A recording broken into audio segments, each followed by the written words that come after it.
Hello, everybody. I'm Dr. David Rosensweet, and we have a special guest today, someone who's more and more involved in our menopause method program. In fact, Keira's in our residency program. Keira Barr, Dr. Keira Barr, welcome to you. What a fun opportunity to discuss different things that we can think about and that people can ask your own questions. Enter into the chat, anyone who's here. Any questions you might have for Dr. Barr and myself. Anything you want to say by way of introduction of who you are and what your life is like these days? Yeah, well, you can see where my life, a little bit of my home life in my home office. So thank you. This is a wonderful opportunity. I am, as Dr. Rosensweet said, Dr. Keira Barr. As my background is that I'm a dual board certified dermatologist who learned how much our hormones, the changes in our hormones can show up in our skin for myself personally and for the many women that I've treated over the years. So it made perfect sense to go beyond skin deep to help women manage their skin changes as well as their other hormonal changes in menopause from the inside out. So I'm happy to be here. And, the very first year, 25 years ago, that I started specializing in menopause, one of the very first things I heard was that the French were producing some of the best skin creams on the planet that really worked. And what they weren't revealing on their labels was that they were putting estrogen into their skin creams. And that's one of the reasons that they worked. And so I went, oh, that's interesting. Wouldn't you expect the French to be the ones who are trying to produce the best skin creams? And I get it. They're putting estrogen in their skin creams. And to this very day, there isn't a compounding pharmacist out there that doesn't have a special formulation that includes estrogen for their facial skin creams. Mm-hmm. Yeah, that doesn't surprise me at all, just because of the role that estrogen plays in collagen production and in the production of hyaluronic acid, which is what gives skin that plump, supple appearance. So we rely on our collagen actually to do a lot of things for our skin. Sorry, my dog just came in. He just wants to say hello. This is part of the scenario. The other way I got introduced to it is when I first started out, I was suggesting, I was using topical application of estrogens, biased, and progesterone. And I'd get on consultations with women, and they would say to me, well, would it be okay if I rub some of the biased on my face? And I said, sure. And they would say, I couldn't figure out why not. I didn't want them to rub it on their breasts, but I thought face, okay, yeah, sure. And I knew about the French. And they said to me, well, I already have. I've been rubbing some of it on my face and on my neck and the back of my hands. And I went, okay, that's how I learned.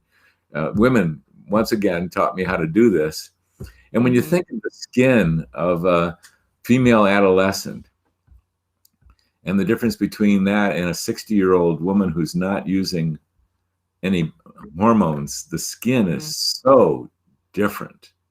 Yeah. Yeah, it is. So, I mean, estrogen and progesterone do play a significant role in the vitality of the skin. And we know that because of the menopausal women that were being looked at when they did supplement with topical estrogen and progesterone, they found an improvement in skin tone, texture. Because what happens in menopause in the first 5 years, they've shown that the amount of collagen decreases by 20%, and then by 2%, actually it's 30%, but 2% every year thereafter. So skin thickness and the integrity of the skin is definitely changing. And that's why we see those fine lines, those wrinkles, the sagging, because collagen is not being produced in the quantity that it was because it doesn't have the stimulation from estrogen. when we replenish that, the studies have shown that skin thickness does improve both progesterone and with estrogen. So that's the interesting detail, that collagen is a major player there, and estrogen's role in collagen. Is there any other biochemical roles or physiologic roles that the female hormones play? Yeah, absolutely. So is there a little bit of background or something? So I apologize for that. I'm not sure. I'm hearing it on my end, but hopefully you're not hearing it on yours. Yeah, so estrogen plays in many of the hormones. So I think it's really important when we talk about these things. It's never just the one thing, right? Our hormones are working in concert with one another. And when there's an imbalance in one, there's kind of this domino effect. But when it comes to hair, some of the complaints that I hear with women is that their hair is thinning or their hair seems to be falling out. And we know that estrogen does play a role in hair growth as well. And so, our hair grows in 3 cycles: a growing phase, a resting phase, and a falling out phase. And estrogen is responsible for prolonging that growth phase, which is why when women are pregnant, they may notice that their hair seems more luscious and more full and more vibrant.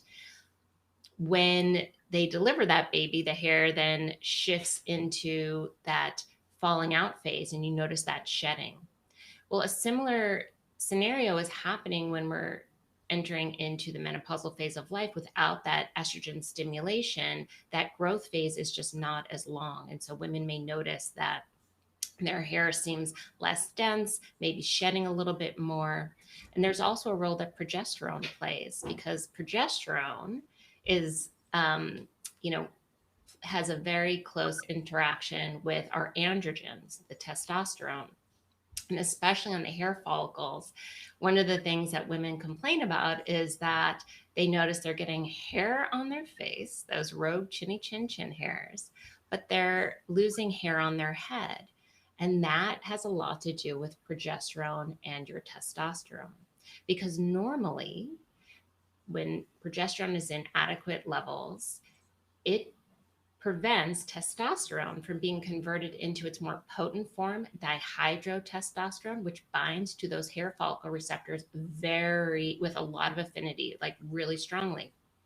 Well, progesterone blocks the enzyme that converts testosterone to its more potent form, dihydrotestosterone, by inhibiting an enzyme called 5-alpha reductase. When progesterone is so that prevents, and the other thing to know is on the face, dihydrotestosterone causes hair growth, but on the scalp, it can contribute to hair, not loss, but hair thinning, because it causes those follicles to what we call miniaturize, get smaller. The caliber of the follicle can get smaller, so the hairs that grow out of it are smaller and thinner and finer.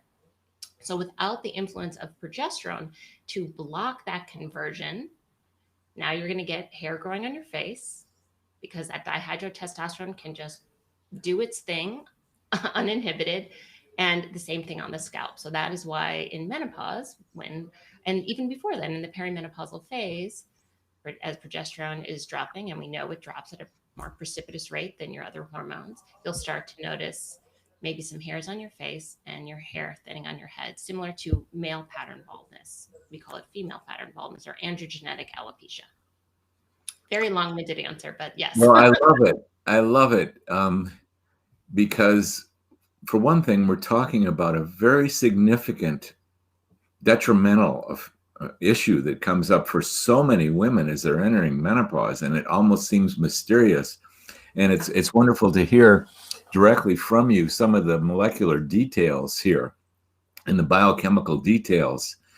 And of course, there's another thing that can happen. As a woman is losing her estrogens in the perimenopause, her body does have a possible accommodation. It can increase the testosterone, which can convert to estrogen. So there's a very few number of women that enter into the perimenopause and they start getting that chin hair because her testosterone's increased. Mm-hmm. Then that can come from the adrenal gland and even the ovary. Now, I don't know. It seems to me over the course of the 25 years I've been working in menopause, that I'm seeing less and less of that, because testosterone can also diminish because of the stress response. So I'm not seeing as many, seems to me, women who are in the perimenopause that are getting testosterone increases. They've depleted their testosterone at the same time they've gone into the perimenopause. So it's very, I'm sorry to get so technical, but it's very helpful for me as you delineate these details that doesn't have to do with the testosterone increase. It has to do with the low progesterone and no longer preventing that aroma, that conversion from testosterone to dihydrotestosterone. And we're not trying to stagger the brains and the minds of anyone who's listening to this, but those details really matter biologically, and the remedy is simple, or relatively simple. Yeah, and I think it's important. It's this relative imbalance that we have, right? And this interplay and how much our hormones depend on each other. We know that thyroid hormone, this is also why thyroid hormone is part of the menopause method, because progesterone and thyroid are intimately related. And our thyroid also plays a role in hair growth as well. There are three types. The most common types of hair loss in the menopausal phase are the one I just talked about, female pattern baldness. There's also something called chronic telogen effluvium, and also damage to the hair shaft, which, as we are maturing and our hair is, changing to gray or becoming, more unruly, we're going to be using chemical processing, straighteners, heat to style it, and that can cause damage to the hair as well, and potentially cause to hair breakage and such. But so the many hormones are playing a role, and that's why we address all of them with the menopause method. And gee, thanks for bringing up thyroid. And maybe you would spend another few minutes or sentences talking about how thyroid affects the hair, and how losing some of your thyroid hormone, which is so common, affects hair and skin and bones. Do you have anything more to say about that? You may not. I mean, you did an excellent laying down of the basics around thyroid. Yeah, no. So what women may notice, and it just as you pointed out, it's when the thyroid is under functioning, hypothyroid, that we start to see changes in the skin. When the thyroid is over functioning, you may notice your skin is a little bit more hot, sweaty, clammy, but it's really what women are most bothered by are the signs and symptoms when their thyroid is not functioning very well. And that is that their hair is shedding at a greater rate. This telogen effluvium. So again, your hair grows in these three phases: anagen, catagen, telogen. There's actually a fourth phase, but we kind of, just to make it simple, we talk about these three phases. And so what happens when the thyroid is not functioning, rather than that nice growth phase that we want with the estrogen to give us those luscious locks, the hair cycles shift to that falling out phase, that telogen. So you notice more shedding. More dramatic. Women may also notice that the lateral third of their eyebrows have become thin. The tone and texture of their skin can become thin, because thyroid plays a role in skin hydration and long term. So skin can become dry and more irritated, and also have more of a doughy texture, because there are certain times and situations where, due to low functioning of the thyroid, there's something called mucopolysaccharides, this almost like gelatinous type of substance that our body creates, can get deposited in the skin. And so we'll see that. So the thyroid, we need a good functioning thyroid for our metabolism, but also for our skin health and our hair health as well. And, functional hypothyroidism, we're not talking about thyroid disease. We're talking about a thyroid that had excessive demands over decades, because when stress is not dealt with elegantly through the emotions in the mind and the life choices, it triggers the biology of the stress response. And when we think of the biology of the stress response, we think of adrenaline and cortisol. as being at the vanguard of that stress response. But what people are not often aware of is lots of hormones get recruited. There's a general mobilization to be able to fight a saber-toothed tiger or not. And we also draw in estrogen, and we also draw in testosterone, and we also draw in thyroid, because thyroid is capable of increasing metabolism. And so by the time we're at midlife, men and women alike, we don't have thyroid disease, but it's very common for the thyroid, well, metaphorically, to be a little tired. And it takes some very specific testing to be able to turn that out. Now, functional hypothyroidism is pretty easy to identify just through a medical history of someone who really knows how to zero in on that. And then we confirm it, of course, and like you said, in the menopause method, we definitely include the thyroid. For a lot of reasons, including the hair and the skin, because women and men, we don't like what happens. Would you also explain that role, just zero in on, as the progesterone starts to decline earlier and deeper, as you mentioned, how does that affect the thyroid?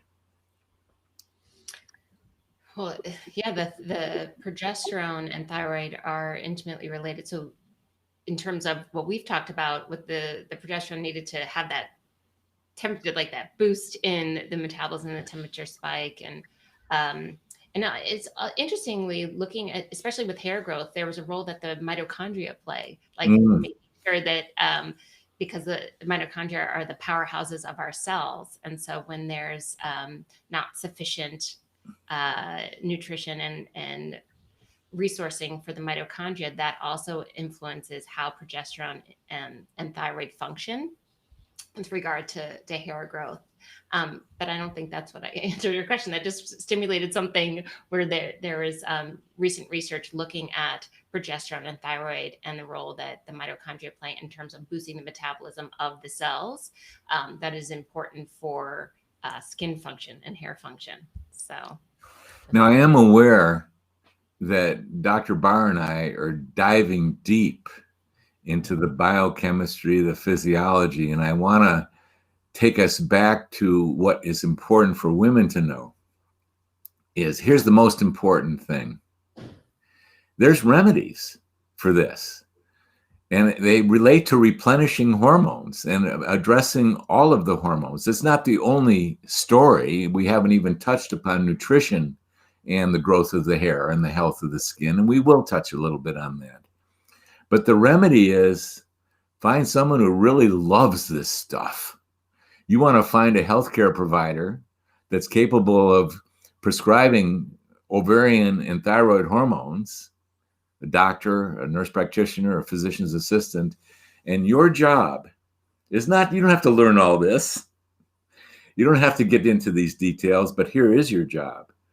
Go out there and find someone who loves this stuff and is expert at it and knows how to guide the replenishing of all of these hormones to reasonable levels. You don't even have to replenish to youthful levels, but you do have to, it is important to replenish all of them. We're talking about 4 ovarian hormones, the estrogens, testosterone, progesterone, and DHEA.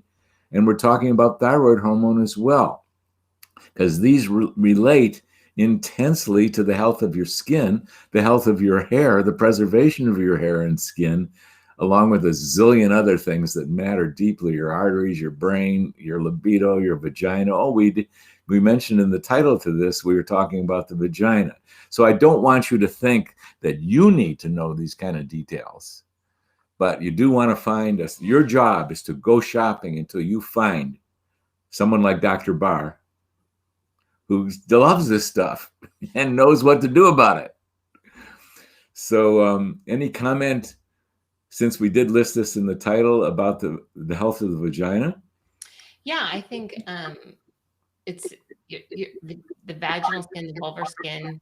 It's, well, I should say it's skin, the vagina. I mean, it's mucosal membranes and it's skin. And so what we find as estrogen is diminishing, and we know the role that estrogen plays in collagen production and hydration of the skin, maintaining that skin barrier. And also estrogen, we didn't touch on this yet, but estrogen plays a significant role in the microbiome. So in the organisms that help our body maintain some sort of balance, both the gut microbiome and also, I would posit, the skin microbiome. So estrogen helps support the health of all of our tissues. And when we think about skin, most of the time we think about just our face or our extremities, but it's that vaginal tissue that also becomes dry and can create irritation, and with lack of estrogen influence in terms of skin atrophy, right? So without that collagen production. So we know that in terms of increasing potential for UTIs and irritation and painful intercourse, all of that is, because the estrogen levels are diminishing. So looking at the tissue, your GYN, your primary care who's doing that exam, they can assess, the state of your estrogen levels just by looking at your skin, which is what I love about skin and dermatology. You can use your skin as a roadmap. And most of the time, when we look in the mirror, we get frustrated because we see things that we don't like. And yet I would invite, you and offer an opportunity to see your skin differently. It's sending you messages and clues that your body needs, more support, that when you're experiencing vaginal dryness, itching, irritation, and obviously we don't just like throw hormones at everything. We have to assess every individual woman for her what her exact problems are, and make sure there's no other underlying conditions there, because itch and irritation, we want to make sure there's no infectious process going on. But you can use it as an opportunity to help support your body, give it back what it needs, just by looking at the surface. And just to take it back to a certain practical level, women's hormones peak at the age of 20, plus or minus a couple years, and then comes the decline. And then there's the cascading decline when the ovaries just stop doing it. Mm-hmm. But there's a decline, a significant decline from age 20 to the 30s. And what we want to be sensitive to is the earlier a woman can start identifying that decline and addressing that decline, it really matters. So as far as skin and hair goes, for example, we started to touch upon how important progesterone was to support the thyroid. And I've mentioned this before in our Facebook Lives. And I first saw this knowing that we can tell whether a woman ovulates. And this is for women who want to know if they're going to be capable of getting pregnant, by having her take her temperature every day. And if that temperature has a minor elevation, like mid-cycle, we know she ovulated. And then we ask the question, why did the temperature increase mid-cycle? And here's why. Because she ovulated, she then has a very robust progesterone output. Or flip that, if she doesn't ovulate, her progesterone is pretty flatline, just coming out of the adrenal. If that progesterone comes out in a robust fashion, progesterone also facilitates the function of thyroid hormone. And thyroid regulates metabolism, thus energy and heat production. So this shows you just a little how progesterone relates to thyroid. And if you don't get that ovulation boost, you don't get the full thyroid output, and you can start seeing it everywhere in your energy, in your skin, your hair, etc. Not to, again, drag you down into the biochemical weeds. It's not what we're trying to do, but it's trying to say to young women in your 30s, get expert at this. Learn enough about it. And, you have access through the ins and outs of menopause to a no-charge free download of our book, Happy, Healthy Hormones. And we describe all this. But the moral of the story is, become interested in your hormonal changes as early as you can and start addressing them long before you lose your period. And that's the best track for what you're going to want, is ongoing excellent function, excellent skin health, excellent hair health for your whole life. and your job, it all comes down to this. It doesn't come down to you needing to learn this biochemistry. It does come down for you to get an interest in your 30s and eventually go shopping till you find someone who really loves this stuff and is expert at it. And then you find that's your job. Connect with that healthcare professional and go on it for the rest of your life, because it's a fabulous thing to do. It's the most poignant thing we can do to preserve our skin, our hair. And let's talk about vaginas for a minute. If a woman starts using lubrication, if she's having intercourse, you've had a very dramatic change happen. And you've lost enough of your estrogen, as Dr. Barr was saying, you're getting vaginal atrophy. Well, this isn't a disease. It happens to every single woman. But when we're taking a medical history, we're very interested in that particular fact. Yeah, are you still having intercourse? And if you are you using a lubricant, whereas before you didn't? Your estrogen levels have dropped to the point that it's time to do something about it. Best case. Now, we always say, no matter when you get onto this and start addressing hormone decline, whenever it is, even if it's in your 60s, 70s, 80s, we always respect that you're hopping on board and you're going to take care of your hormones. But the earlier the better, and that's one of the reasons we're on this, is we want to help you pick up when it's subtle, because you're going to want your hair, you're going to want your skin, you're going to want your vagina, your libido, your energy, your arteries, your cognition. So it all comes down to the same thing. Deal with it, get interested in your hormones, and get thee to someone who loves hormones and menopause and thyroid and knows how to do it. We've had some questions pop up, so I want Dr. Barr and I to start answering some of these questions in the chat. And one of them is, does low estrogen cause dry mouth? Dry, yeah. Low estrogen, dry. Dry mouth, dry eyes, dry skin, dry vagina, yeah. If you haven't had dry mouth, there are other causes, but if you haven't had dry mouth and dry skin before, and now you got it, where's the first place to go? Your hormones are dropping, and it's the signal to replenish them. And then let's see some of these other questions. I'm going to start up at the top, and here's a comment from a Facebook user. My skin is amazing since starting BHRT, explanation point. And can bioidentical progesterone cause blood clots if you're estrogen dominant by activating estrogen receptors for a woman who is not menopausal? And can bioidentical hormone progesterone shrink fibrocystic in the breasts? Whoo-wee! We're venturing out of skin and hair and vagina into a very important question. So I would like to pause, and would you like to field that one, and then I'll jump in at any point. This is a deep menopausal question.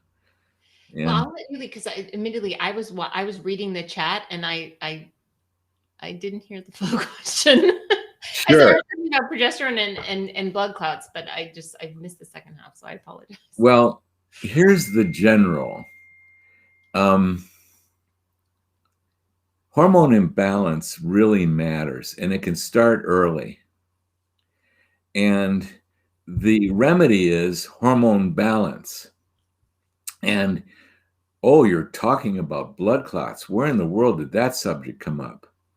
Well, the most common thing is women who are put on birth control pills, a certain small percentage of them develop blood clots in their legs. And a certain small percentage of those blood clots broke loose and moved to the lungs and caused a pulmonary embolus or even death. It's rare, but this subject of blood clots is something we address is because we specialize in this. And mostly when we're thinking blood clots, we're talking about oral estrogens. We're not talking about topical estrogens or progesterone. Topical means you apply it to skin or mucosal membrane. No. We're talking about oral, because oral estrogen, for reasons, can enhance the coagulation mechanism. So in that delicate balance of let's not clot too easily, or let's not hemorrhage because we don't clot well enough, that delicate balance of the clotting mechanism, oral estrogens can shift it over to enhance coagulation. And whenever coagulation is an issue, prior to menopause, we go so far as to get really rigorous around doing some very sophisticated tests to see if we can identify coagulation issues. So if a woman comes to us and she's interested in menopausal hormones, but she tells us she had thrombophlebitis when she was on the birth control pill when she was younger, we're going to take that into account. And we're going to go so far as to do sophisticated coagulation. And the bottom line is excessive coagulation can be remedied, often by nutritional supplements in a very elegant way. And we can test to see if you're out of hypercoagulability. And so we do attend to that one because it's a big one. But mostly we're talking about oral estrogens. Now, you think progesterone. I haven't heard of progesterone, but I have heard of progestins in the birth control pill enhance coagulability and lead to thrombophlebitis. And having said that, there are two patients, I know their name, Denise and Nancy, over my 25-year career, that they came in telling me that when they were younger, they had blood clots. One of them had a pulmonary embolus. And so we took note of that, and we started replenishing hormones, and when we put them on progesterone, they started to feel a funny ache, and both of them reported this. Gee, I went on progesterone, and I started to feel this funny discomfort in my legs, just like I did when I was on the birth control pill, and I had that thrombophlebitis and blood clot. So you always pay attention to this kind of stuff, and what we had them both do is, well, why don't we stop the hormones and see what happens? Stop the hormones, the leg ache went away. Restart the hormones, the leg ache returns. We even went so far as to do an ultrasound of the veins. We didn't see the clot, but we did hear that preliminary symptom of the body was talking to us. And we had to, in these particular women, eliminate progesterone, even though it was bioidentical. So what does this come down to? Always, each individual woman, we zero on a level of details that's staggering. Just like Dr. Barr and I are talking about reductase and and the hair follicles and the telogenic phase, and these details, they matter, and we zero in on them. So you never say, "Oh, it'll never happen." No, we pay attention to coagulability, but in general, it's the oral estrogens that increase coagulability. But I gave you an example of two women who even the transdermal progesterone triggered something that we were concerned that could eventually lead to thrombophlebitis. So we didn't treat those women with progesterone. So every case is individualized. This is the general thing. When we take a thorough medical history and we're thoroughly evaluating someone, we're going to turn up stuff, and we just design the hormone replenishing program around the individual woman, and we walk it out step by step. That's the way to do it. Part of this question says, does bioidentical progesterone shrink fibrocystic disease in breasts? I do want to pause with this one. It's not skin, but it's an important question, and it came up, so why not address it? Breast health depends on a lot of things. And one of them is an exquisite balance from breasts being stimulated, which they are by estrogen, and quieted down by progesterone. And women who tend to be estrogen dominant over their young life and not have sufficient balance of progesterone to quiet down that stimulation, this is the general overview. You can develop increased breast density from overstimulation. Well, we love to address that somewhere along the line with increasing the progesterone, because often there hasn't been enough progesterone to balance that estrogen. And yet it's a little tricky. Like one remedy for fibrocystic breasts is to apply the progesterone right to the breasts. But I say, look out, folks. Sometimes that will alleviate breast tenderness and breast pain, and sometimes it'll accentuate it for reasons that, if you want a reason, the progesterone enhances estrogen ability to respond to its own receptor sites.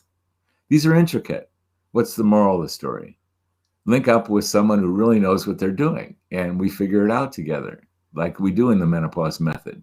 So there's no universal, is progesterone going to alleviate a fibrocystic breast disease? Now, one thing we're going to do is we want systemic progesterone levels to be robust with someone who has fibrocystic breast disease, increased breast density, etc.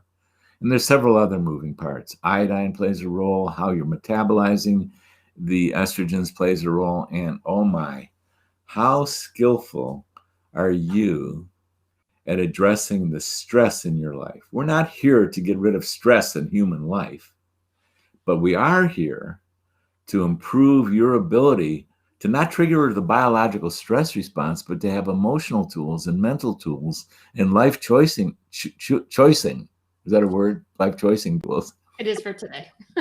It is for today. So that you're not getting this full-blown biochemical fight or flight response. Because if you do, you're going to get estrogen dominance, because estrogen is a wonderful stress hormone. You don't often think of it as that, but think of young women athletes. They're in the Olympics. How many of those women are still menstruating? Not a lot of them. They don't have enough estrogen to menstruate. They're sending their estrogen down these stressful training programs that they do, that they're taking themselves to an inch of their abilities. So their estrogen is not going down the female pathway, it's going down the stress pathway. And they can have a certain estrogen dominance can lead to fibrocystic breast disease. Again, intricate. The bottom line is acquire as early as you can in your life skills and tools to get excellent with your emotions and with your mind and the choices you're making in your life. So you're not over amping the biology of the stress response. So big topics, but then life is complex. But it comes down to get some skilled people who can help you balance your hormones and acquire emotional and mental and life-choosing skills so that your life is based on your dreams. So you're creating an internal peace that's there as your legacy, and good relationships and the things that really matter to you. And life feels like, oh, this is interesting. I'm growing. This is fun. I'm getting better and better at everything. And you're not doing the triggering over and over again of excessive estrogen, which will lead to breast density. Keira, is there any question there that appealed to you? Oh, let's see. Well, there's a comment here. I'm losing lots of hair, and what cream can I use instead of taking capsules? Any suggestion? And so I'm not sure what capsules you're referring to, but I think when it comes to hair, multifactorial, we need to know what type of hair loss it is. When I was mentioning the impact of estrogen on the hair, so it would be an anagen effluvium, and like that growth phase being affected, versus with the thyroid, the telogen effluvium, the falling out phase being affected. But there's also different types of hair. So this would be considered non-scarring hair loss. There's also scarring hair loss that we see with autoimmune conditions like lupus, for instance. So I think it's really important to go to just as we're talking about, having a good team, a medical team, having a dermatologist evaluate what side of that coin that you're on, scarring versus non-scarring, and also being able to address the actual hormone deficiency that you're dealing with. Is it, estrogen declining, checking your thyroid and doing a full thyroid panel, which in the menopause method, we don't just look at TSH, which most conventional doctors are just looking at that one marker. We want to evaluate how the thyroid is truly functioning. So we do a more extended panel so it can inform us about where you might need support.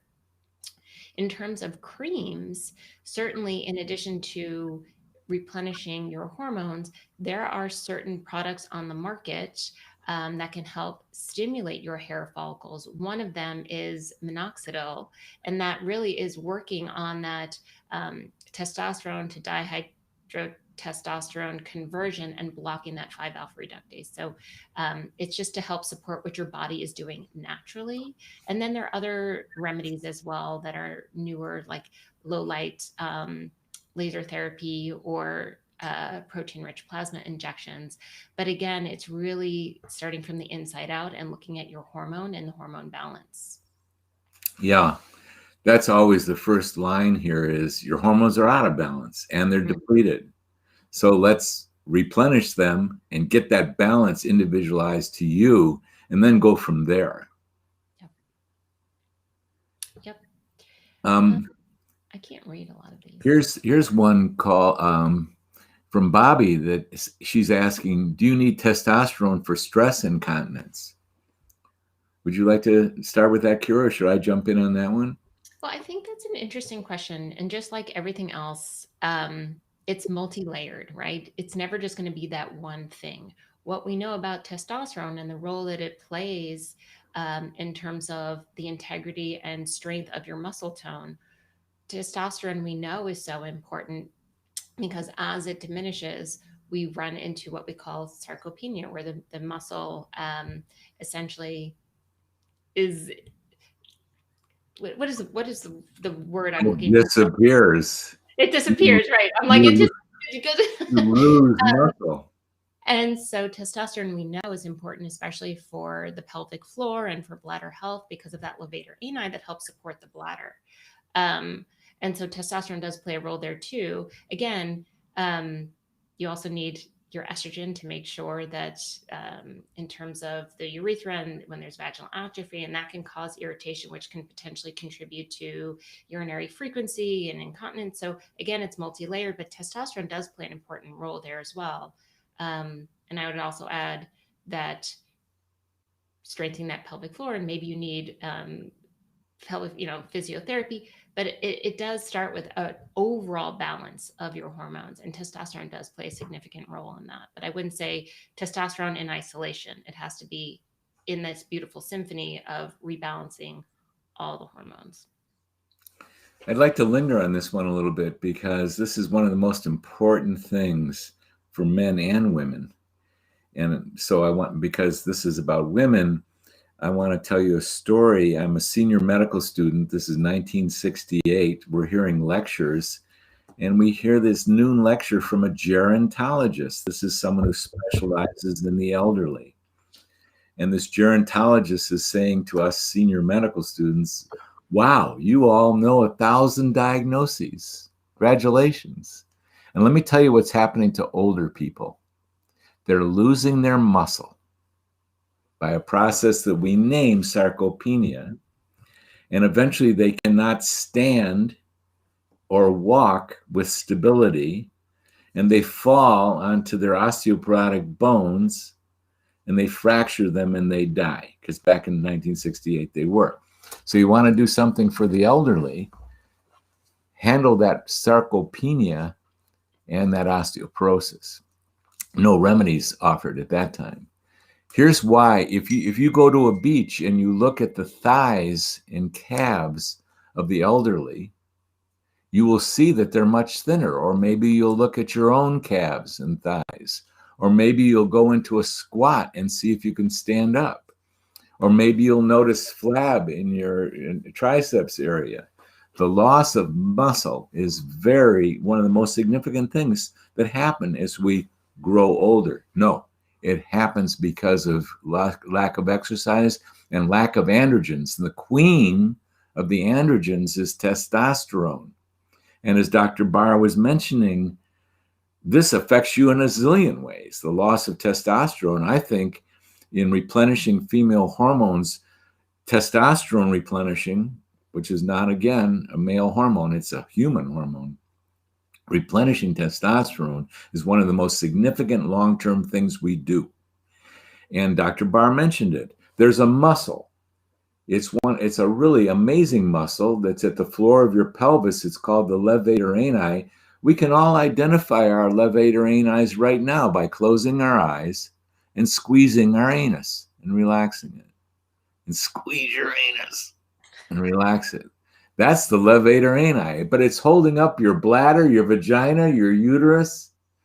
And when the sarcopenia comes to the levator ani, the bladder's not being held up anymore. And that's one of the moving parts in incontinence. And the other one, Dr. Barr also mentioned, is that vaginal atrophy that occurs from lack of estrogens.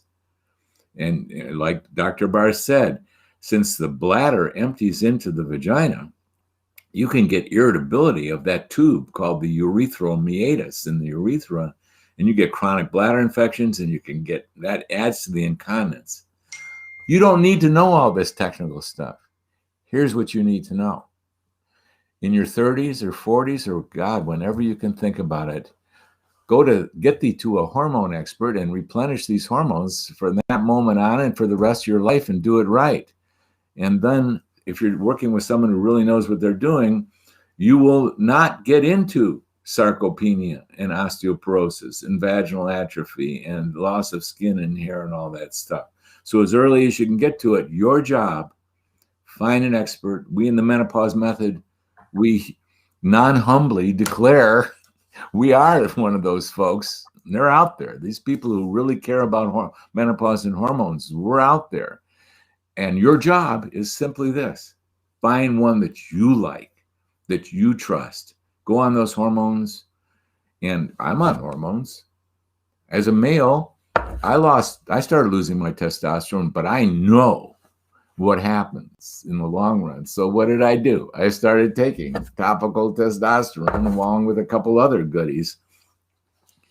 And that's what we're really suggesting. Dr. Barr and I are talking deep technicalities. We love it. This is our daily bread, really. But the thing for you to know is find an expert for all these reasons, including bladder and incontinence, because what happens to elderly women? They lose bladder control because of vaginal atrophy, loss of estrogens, and sarcopenia, and they make so they get into adult diapers called Depends.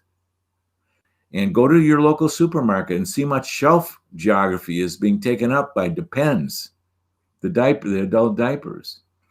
And they go from walking with stability to canes, then to walkers, then to wheelchairs. And it's that change that leads to them leaving home and no longer being able to be cared for at home. And for those who can afford it, going into assisted living facility. And a physician friend of mine and I were talking about what would happen to Medicare and women being able to stay at home simply from replenishing of hormones. The number of women that would be saved from assisted living facilities and nursing home and Depends. We're talking hormones here. It's not the only thing we're talking. So what are we wanting to do? We're wanting to inspire you to get this one right and get it as early as you can, or get it late, whenever, no matter how old you are. We can usually make a difference for you. So we're talking adult diapers. That's why I want to address this question. We're talking vaginal atrophy. We're talking nursing homes, or not. Yeah, it's amazing. The Depends, the adult diaper industry, it's like billions of dollars. Imagine how many women could be positively affected. Yeah, the adult diaper industry would not be happy with us. Nor would the nursing home industry. Yeah. But the women would be happy. Yeah. Since we got onto the subject of hair and skin, and I know you love this, I know you're at the core for you, there's other things that play a role, and we don't want to leave those out. So do you want to mention something about the role that nutrition plays to the health of the hair and digestion and absorption? Yeah, I think it's so important. I saw something recently that someone, it was even a physician who was saying, food is not medicine. And in my traditional training in dermatology, especially, we were always told, well, diet doesn't really make a difference. But we know that that's not true. Food can be medicine. It can also not be poison per se, but there are certain foods that will not serve you. And especially when it comes to your skin, this is where using your skin as a reflection to your overall health and well-being, it's like this great guide. I always say that your skin can be your greatest cheerleader, because when you are eating well, moving well, living well, it will glow, but it will be your crappiest confidant. It will tell all your secrets.